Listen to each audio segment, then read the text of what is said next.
The Bible shows this pattern repeatedly.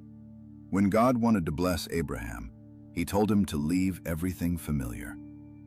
Genesis 12:1 says, "Go from your country, your people, and your father's household to the land I will show you." God didn't give Abraham full details. He didn't give timelines. He gave direction. And Abraham had to walk alone before he could walk into promise. Then there's Moses. Moses lived 40 years in the desert, far from power, recognition, and influence. God used isolation to strip Moses of self-confidence so he could replace it with God confidence. Moses had to learn that deliverance doesn't come from strength, but from obedience. Even Jesus followed this divine pattern. Before miracles, before ministry, before crowds and followers, Jesus went into the wilderness for 40 days, alone, hungry, tempted, tested. Because spiritual authority is forged in private long before it's revealed in public. Every great calling begins in a lonely place. Isolation changes how we hear God. When the crowd disappears, God's voice becomes clearer. When approval fades, purpose becomes stronger. When comfort leaves, faith deepens. When no one is clapping, God teaches you perseverance. When doors close, He reminds you that He alone controls access. When affirmation disappears, He teaches you identity. That's why you shouldn't rush out of your quiet season. God is building something solid, something rooted, something that won't collapse when pressure comes. And sometimes, isolation brings buried things to the surface. Pain you ignored, fear you suppressed, doubt you avoided. Not to shame you, but to heal you. God doesn't expose wounds to embarrass you. He exposes them to restore you. If you feel alone right now, maybe God is saying, "Be still. I'm rebuilding you." He's rearranging relationships. He's redefining priorities.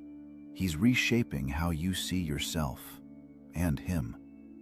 And one day, when you step out of this season, you'll realize something profound. You didn't lose anything that was meant to stay. What left had reached its expiration. What disappeared couldn't survive your future. What fell away was making room for something greater.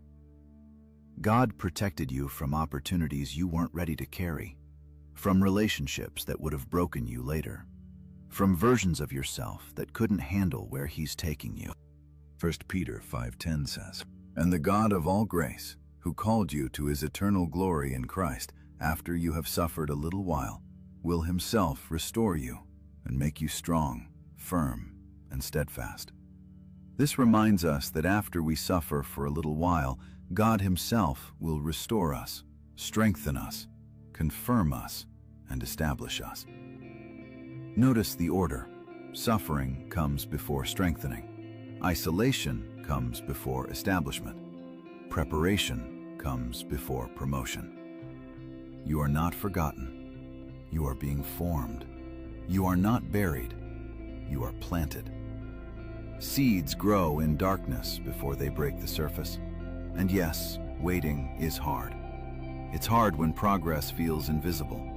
It's hard when others seem ahead. It's hard when prayers feel unanswered. But God hasn't skipped you. He's refining you.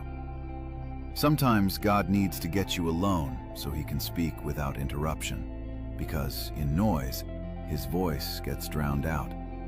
But in stillness, He whispers purpose. So stay faithful. Pray even when emotions are absent. Read His word even when it feels dry. Trust even when results delay. Because every quiet act of obedience builds a future you can't yet see. And when the time is right, God will reveal why isolation was necessary before elevation. If this message spoke to you, take time to reflect on what God may be doing in your life right now. Maybe He's protecting you. Maybe He's preparing you. Maybe He's positioning you. Before the blessing comes the breaking. Before the promotion comes the preparation.